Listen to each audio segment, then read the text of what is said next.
పాజిటివ్గా ఉంటుంది.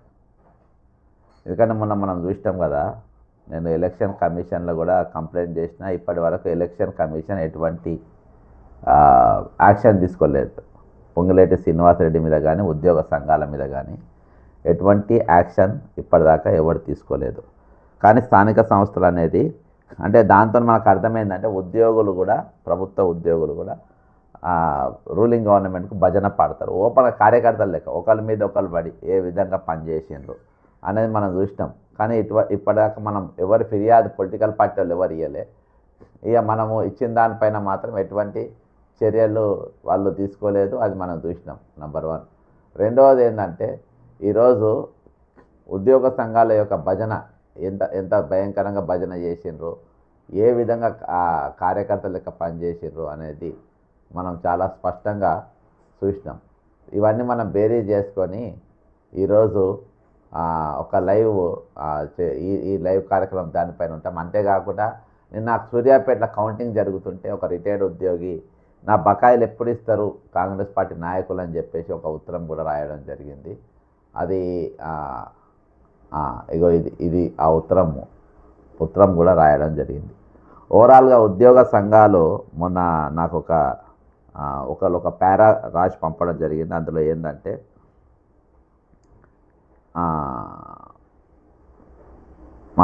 ఏంటంటే రిటైర్మెంట్ బెనిఫిట్స్ పైన ఏ విధంగా వీళ్ళు మోసం చేసిండ్రు, ఏ విధంగా దగా చేసిండ్రు అనే దానిపైన వాళ్ళు ఇక్కడ పక్కన ఉన్న లెటర్ సారాంశం ఏంటంటే, ఫస్ట్ పక్కన ఉన్న లెటర్ సారాంశం చదువుదాము.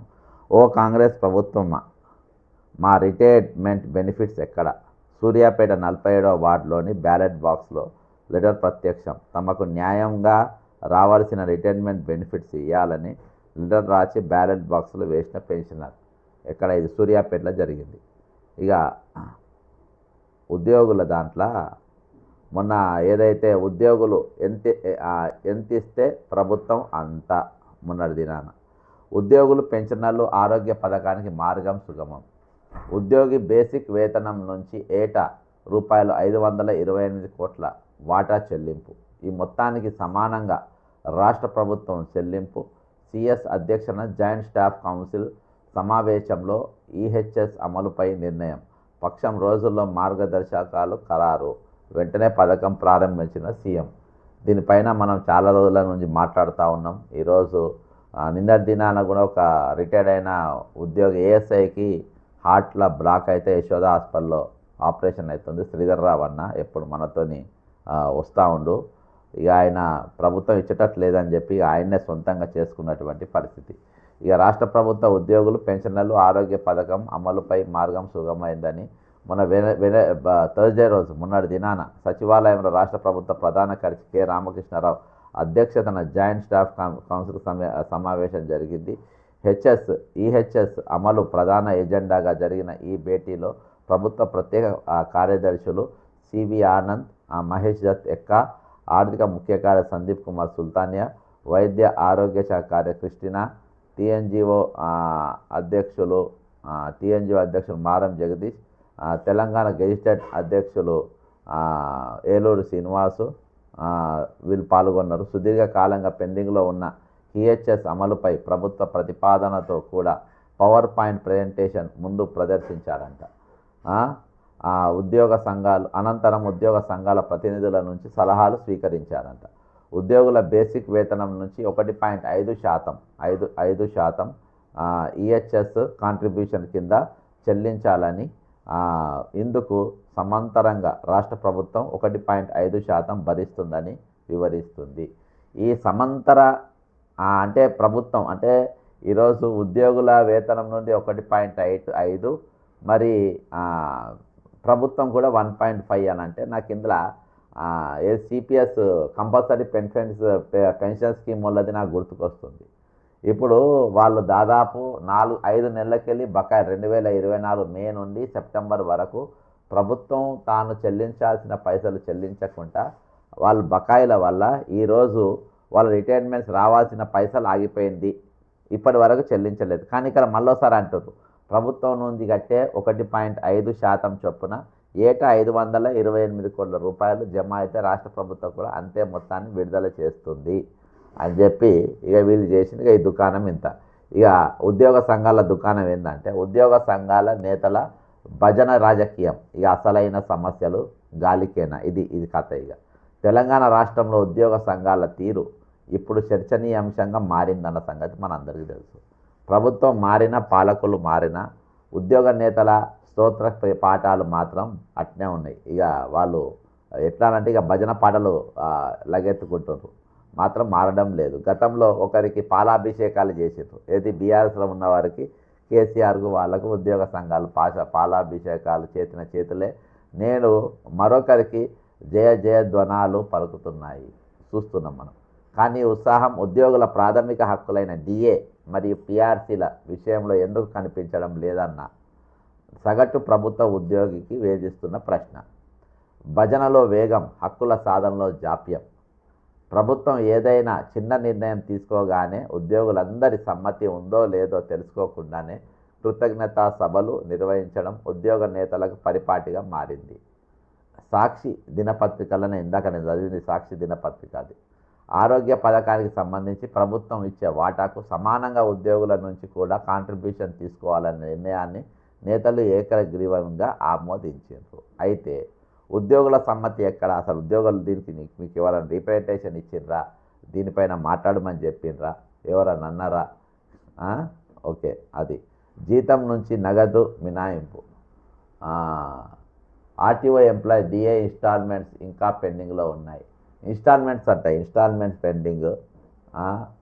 సాడ్ హాయ్ ఇన్స్టాల్మెంట్స్ పెండింగ్ అంట. డిఏ పెండింగ్ల గురించి డిఏ ఇన్స్టాల్మెంట్స్ ఇంకా పెండింగ్లో ఉన్నాయి ఆర్టీఓ ఎంప్లాయీస్కు. ఆర్టీఓ ఎంప్లాయీస్ చాలామందికి డిఏ పెండింగ్లోనే ఉంది, వాళ్ళకి వేస్తలేరు. ఉద్యోగుల అభిప్రాయం తీసుకోలే. పెండింగ్లో ఉన్న డిఏల మాట ఏంటి? అదే ఇప్పుడు కర్ణాకర్ రెడ్డి గారు అంటారు. మరి డిఏల పేమెంట్స్ ఏంటి?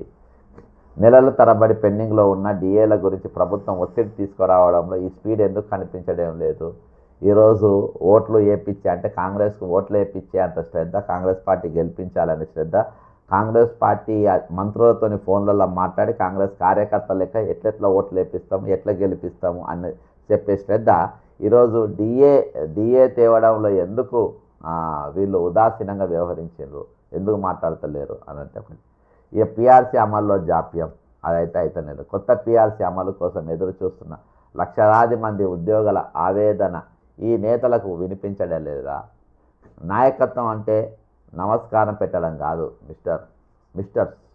ఉద్యోగ సంఘాల నేతలు తాము ఎంపికైంది ప్రభుత్వానికి అనుకూలంగా మాట్లాడడానికి కాదు, ఉద్యోగుల గొంతుకగా నిలబడడానికి అని గుర్తుంచుకోవాలి. కానీ ఇక్కడ టోటల్గా రివర్స్ నడుస్తుంది. ఇక్కడ రివర్స్ గేమ్ నడుస్తుంది తెలంగాణలో. ప్రభుత్వం ఇచ్చే హామీలకు మురిసిపోయి అమలులో ఉన్న జాప్యాన్ని ప్రశ్నించకపోవడం నేరపూరిత మౌనమే అవుతుంది. 101% ఈరోజు ఉద్యోగ సంఘాలు నేరానికి పాల్పడుతున్నాయి. నేరమే అవుతుంది. అధికార పీఠం ముందు మోకాళ్ళుంగడం నాయకత్వం అనిపించుకోదు.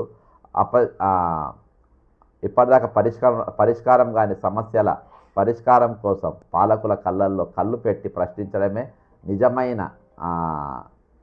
నిజమైన నాయకత్వం. అది ఎక్కడుందా అనేది మనము ఏది పొంగిలేటి శ్రీనివాసరెడ్డి మరియు టీజీఓ నాయకులు మాట్లాడిన ఆ ఫోన్ సంభాషణలా మనకు అర్థమైపోతుంది ఎంత చెంచాగిరికి తయారైనరో.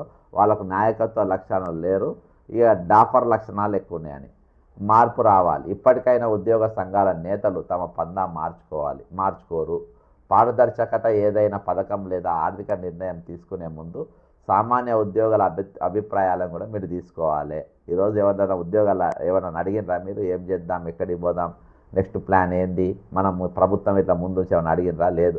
ఇదంతా మ్యాక్స్ ఫిక్సింగ్. మీరు ప్రభుత్వ పెద్దలు మీరందరూ ముందే మాట్లాడుకొని ఇట్లా మనం ఒక మీటింగ్ కాబోతుంది, ఆ మీటింగ్లో మనం ఏమేమి మాట్లాడుకోవాలి, అది ప్రాధాన్యతలు కేవలం సంక్షేమ పథకాలపై భజన చేయడం ఆపి ప్రధానంగా రావాల్సిన బకాయిలు పిఎడ్సి నివేదికల అమలుపై డెడ్లైన్ను విధించాలి. కనీసం ఒక నోటీస్ అని ఇవ్వాలి, వాళ్ళ డెడ్లైన్ విధించాలి, పెండౌన్ చేయాలి. ఈరోజు ప్రభుత్వానికి మీరు కార్యకర్తల లెక్క కాకుండా ఉద్యోగ సంఘాలకు మీరు నమ్మకమైన నాయకులుగా పనిచేయాలి. రాజకీయ నిష్పాక్షత ఏ ప్రభుత్వం అధికారంలో ఉన్నా ఉద్యోగుల ప్రయోజనాలే పరమావధిగా పోరాడాలి తప్ప పార్టీల కార్యకర్తల లెక్క కాదు. అది కనబడుతూనే ఉంది. గుర్తుంచుకోండి, ప్రభుత్వాలు వస్తుంటాయి పోతుంటాయి, కానీ ఉద్యోగ సంఘాలు నిరంతరం ఉద్యోగుల పక్షాన్నే నిలబడాలి. లేకుంటే మీరు చరిత్రహీనులుగా మిగిలిపోతారు అన్న డౌటే లేదు. భజనలు ఆపి బాధ్యతను గుర్తు చేసుకోకపోతే భవిష్యత్తులో ఉద్యోగుల ఆగ్రహానికి ఇక మీరు ఎట్లైనా గురవుతారు. మీ బతుకు బస్ స్టాండే. కానీ వచ్చే రోజులల్లో మీరు ఎట్లుంటారు అనేది ఇది ఉద్యోగ సంఘాలు ప్రభుత్వంతో జరిగిన చర్చలలో వాళ్ళు ఏ విధంగా విఫలమైపోయినారో ఇది. ఇక ఇప్పుడు డిఏలు ఇవ్వడానికి, పిఆర్సీలు ఇవ్వడానికి, రిటైర్మెంట్ బెనిఫిట్స్ ఇవ్వడానికి, సిపిఎస్ఓలో మ్యాచింగ్ ఫండ్స్ ఏది వాళ్ళ షేర్ కట్టడానికి ఈరోజు డబ్బులు ఉండేవి, కానీ మూసీ కోసం మాత్రం పైసలు ఉంటాయి. ఈరోజు మూసీ ప్రక్షాళన, బ్యూటిఫికేషన్ కోసం పైసలు ఉంటాయి. మొన్న దినాన నేను మూసీ దగ్గర పోయినా, నాకు ఒక ఫోన్ వచ్చింది. మూసీ దగ్గర ఉన్నట్టు బాపు ఘాట్ వెనుక ఉన్న సమాధి ఏది కాష్టానికి హిందూ శ్మశాన వాటికకు తాళం వేసారు. అంటే అక్కడ చనిపోయిన వారిని